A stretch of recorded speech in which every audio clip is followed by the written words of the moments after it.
What's up, guys? Welcome to the table. I'm the Board Game Roamer, and I'm bringing you New Bedford. This is not a recent game. Dice Hate Me Games published the expansion, and I believe the original. This game is kind of set in the 1800s. It's kind of a engine. I'm not saying engine. I'm sorry. It's like an economic game where you're building up a town, and you're also whaling.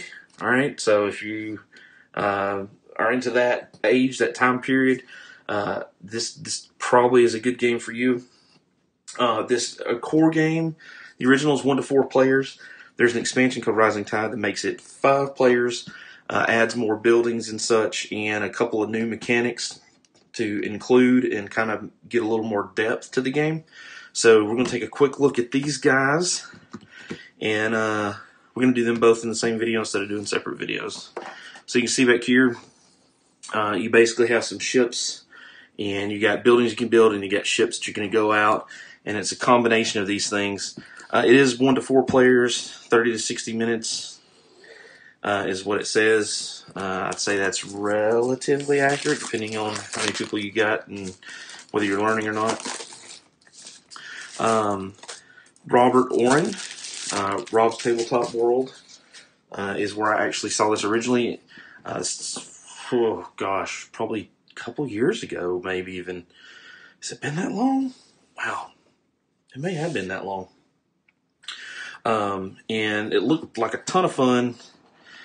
So if you want to see a playthrough video of that, we'll of course do one at some point here, but you can go see that now if you want to see that. Here's the rule book. Not too bad. A lot of the last part of it's really just kind of like terms and pictures of not really the phase, but like the first 9 pages is the game, and then you got 10 is solo, so you can play it solo through 16, and then you got 17 up is reference, right? So, and then quick start, terms, etc., etc. So that's the rule book. Then we have some cardboard, which I will set to the side for just a moment.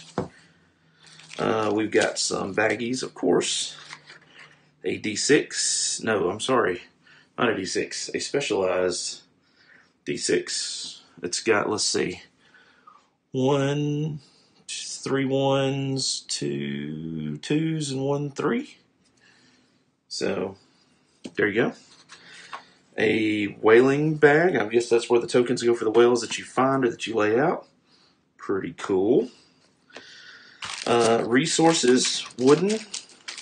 So it looks like some bricks, maybe some wood. Right, bricks, wood. Some ship markers, some meeples. Assuming that the well or the compass there, the ship wheel, maybe first player marker, I'm not sure. I have no clue what these are. Other than in here, it looks like, gosh, 1, 2, 3, 5, 6, 7. Looks like they all have the same number of pips on them, so I don't know. We'll see what that means. Let's put this stuff back in here like it was. I guess this game is really not big. It really isn't.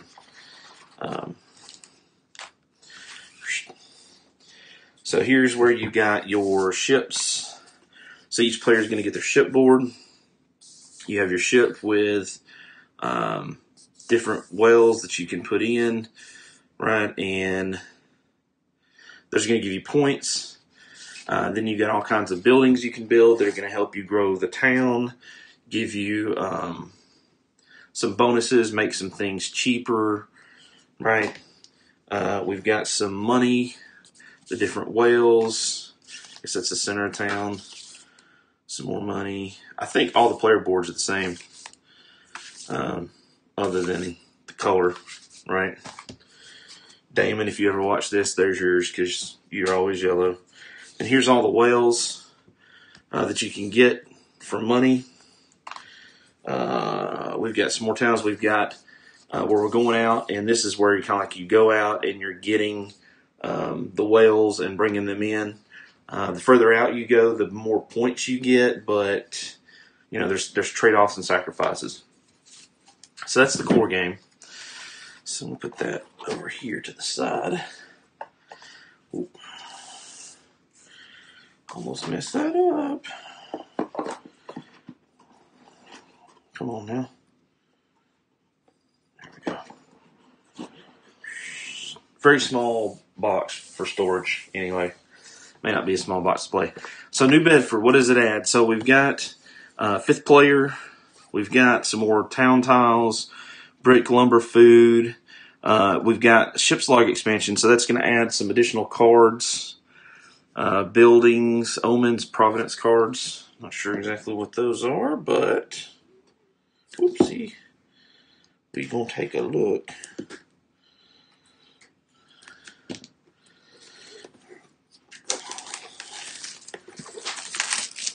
Coolest thing is it adds a 5th player, which I like. 4 is good. My gaming group generally is 4, but 5 is nice for when we do have somebody extra. So here is the similar rules booklet, same setup, the expansion, how to play the expansion, mostly reference for the new buildings and the 5th player's expansion, kind of what the omen cards and everything does. So that's going to give you a lot of detail there.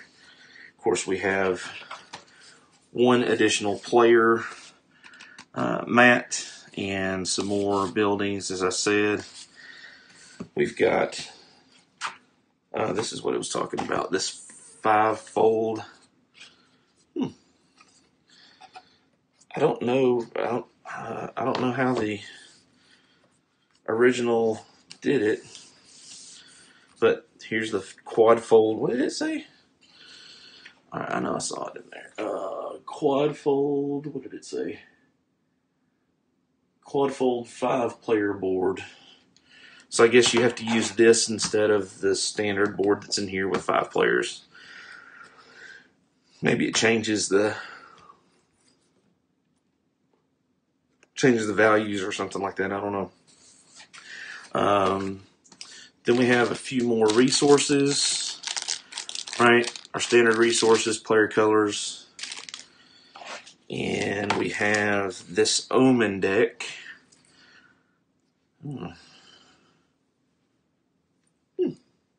Let's see what the omen deck has.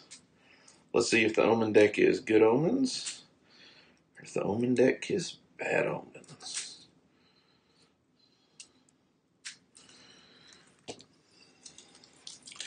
We're hoping for good omens, but you never know. You just never know. So we have omens. Oh, providence. That's different. Card quality, not great. At least initially, if I have to be honest. Feels cheap, but you know. Alright, so omens. I'll have to shuffle it. Once after drawing whale tokens, no party may select a bowhead whale. Oh. Every player pays $1 if the Siemens Bethel is built. Okay. This is kind of ways to mess with people, kind of some events almost, I guess. Providence. Calm seas once at any time, negate the effects of one ship's log. Oh. Get a, let's see, maybe build one action building at its normal cost. Okay. So this is kind of like some things that'll help you. Cool. I like that. I like little stuff like that to be added. It may not be a big thing in the game, but you know, it does help to enhance it. So that is everything that's in the box. Wow. That's not a lot. I'm looking at these boxes. I was hoping that everything would fit in one box, but I'm going to be honest, I'm not sure that it would. I think it may actually take both boxes to store it. I don't know. You may be able to take the insert out and make it work. But there is New Bedford and Rising Tide. New Bedford, 4 players. Rising Tide adds a 5th player and a little bit of a mini micro expansion, I guess I would call it. Published by Dice Hate Me Games. Check it out. Like I said, go to Robert Warren's channel. He did a playthrough of this. It's been a while back, but you can check it out and see how they played it and see what you think of it. We'll definitely give it a go on the channel at some point here. And that's it. That's all I've got for New Bedford. Thank you guys for watching. Thank you guys for subscribing. I am the Board Game Roamer. Thank you for hanging out at my table with me. And I will see you, ladies and gentlemen, in the next video.